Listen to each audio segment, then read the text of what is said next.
Okay, point at it. And then you'll see the expansion arrows.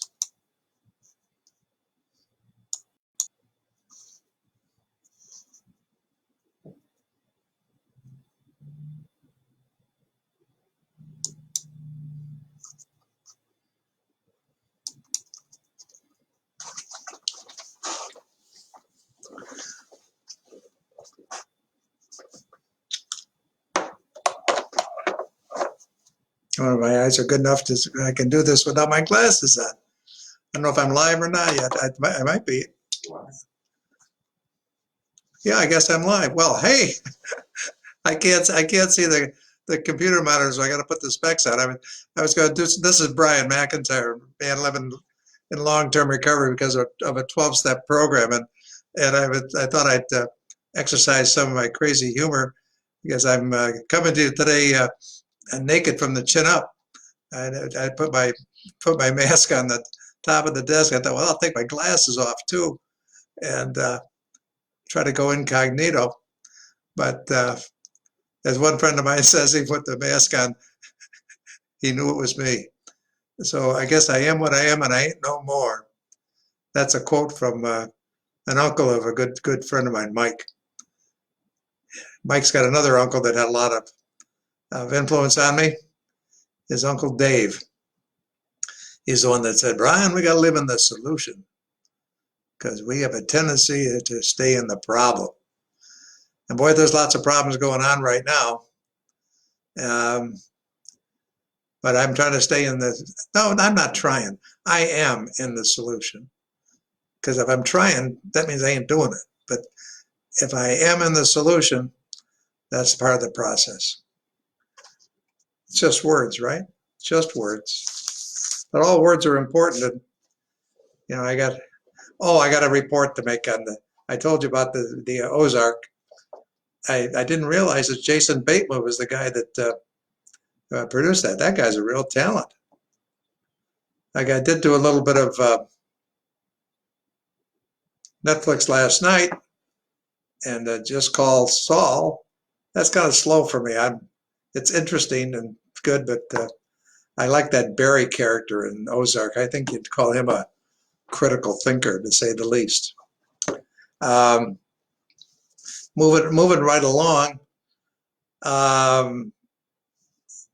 Living in a solitary confinement with my wife. Is that really solitary confinement?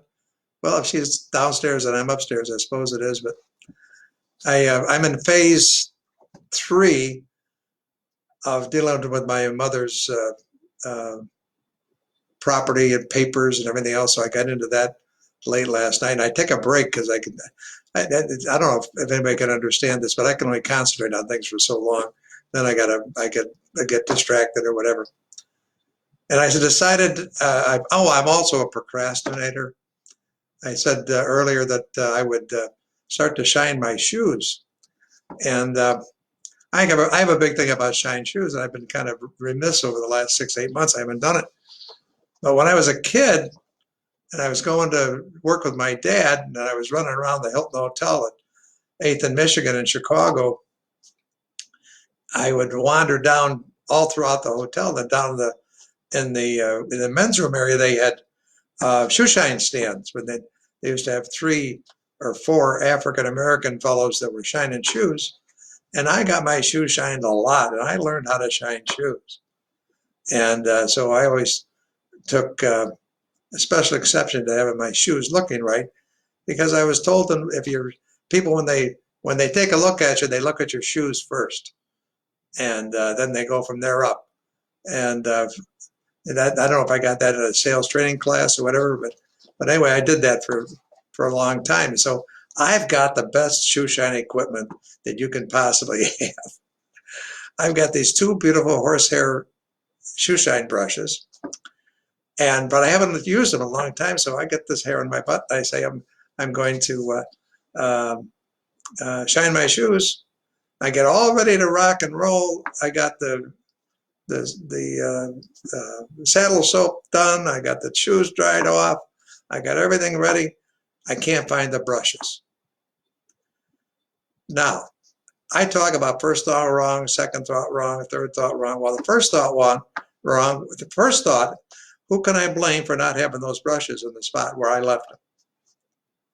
Well, there was one person in the house, and I knew that wasn't going to go fly.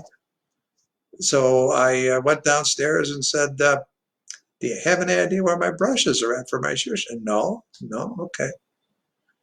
Well, my next thought was somebody stole them. Who in the world could have stolen them? Who's been in my house?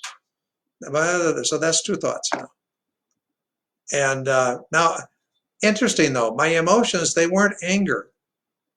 I was hurt. I felt loss over a couple of shoe shine brushes. I went back upstairs and thought and did a couple of things because everything is always in your brain someplace. And lo and behold, I said, wait a minute, I better go back downstairs.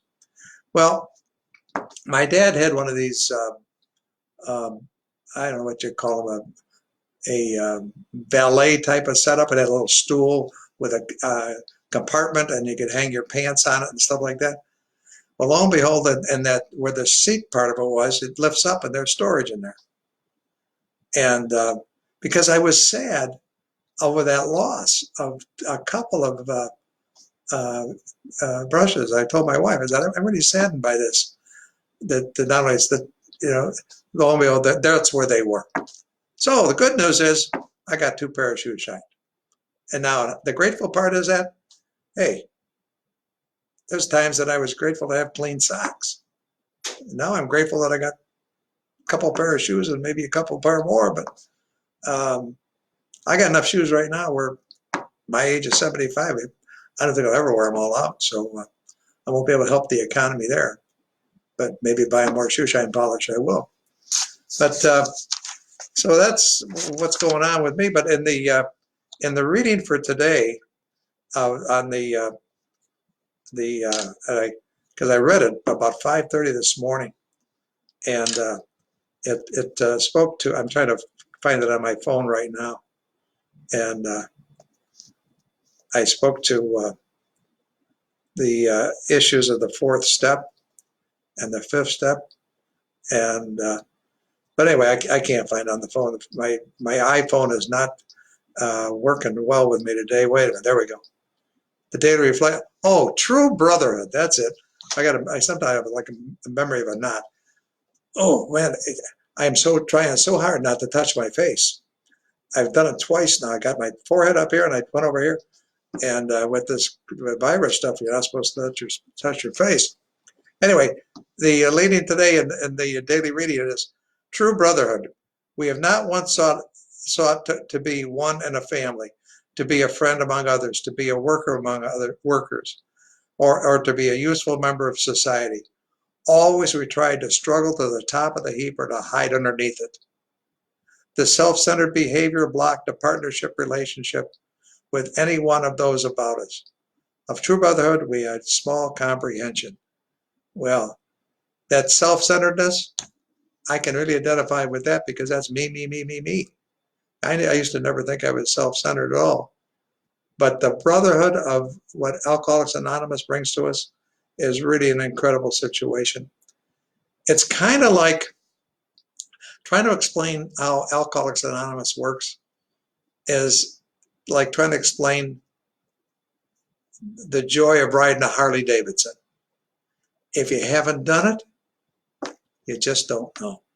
So I urge you that if you're outside of recovery, inside of recovery, and if you're not quite getting what you think you need to get out of it, there's something happening because you're probably not putting anything in.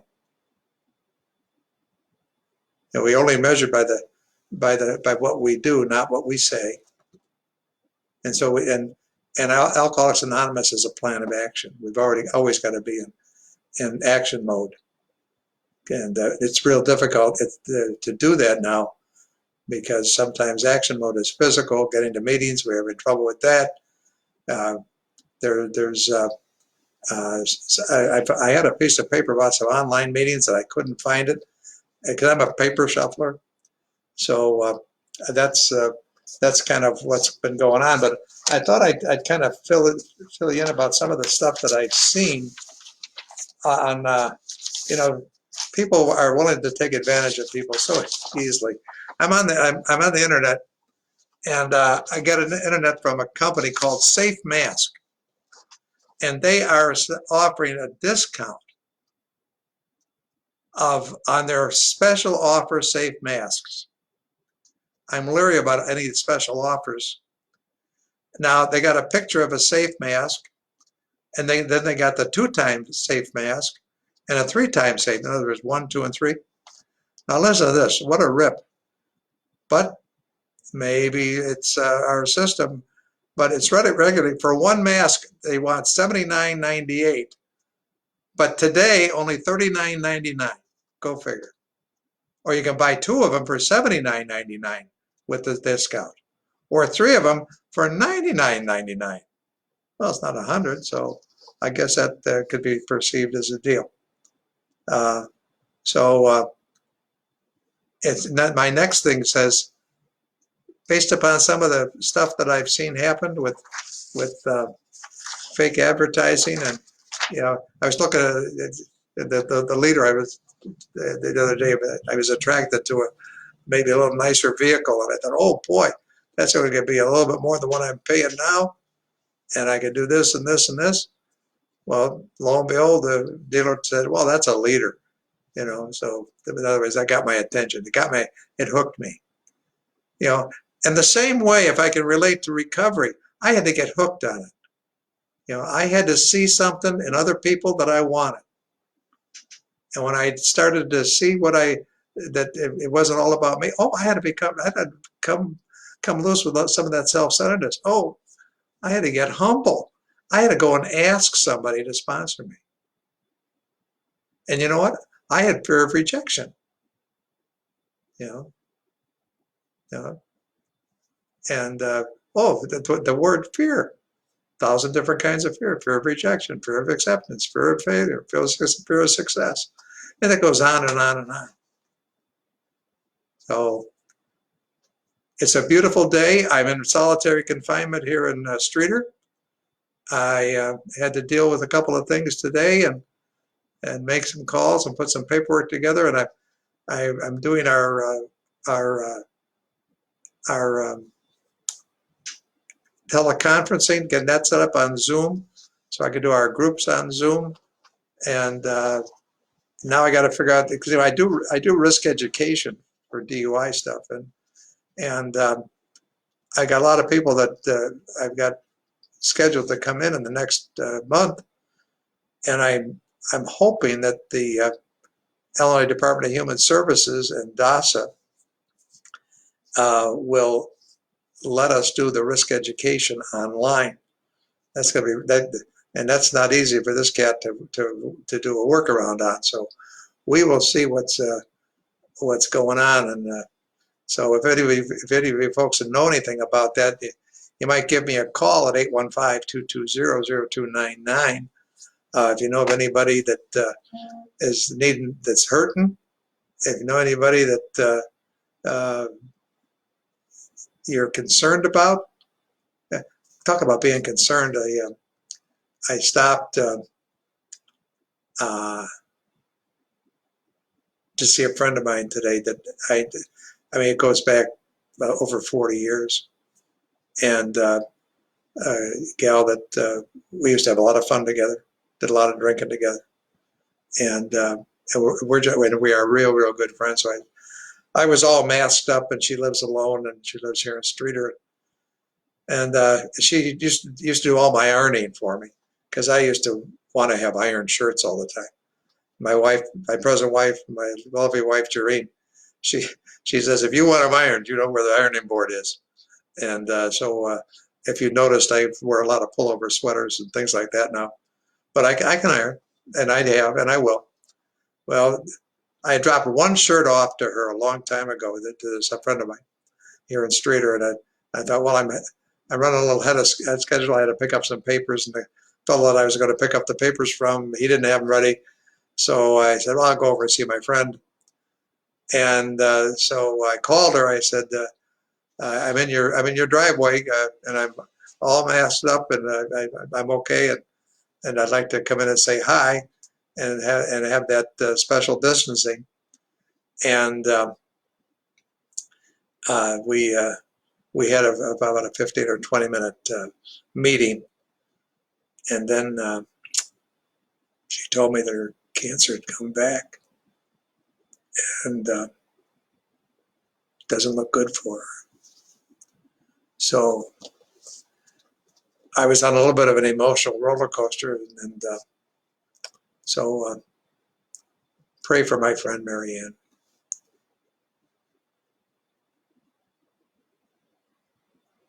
I think I'm going to close it now. I'll try to talk to you later. Thank you.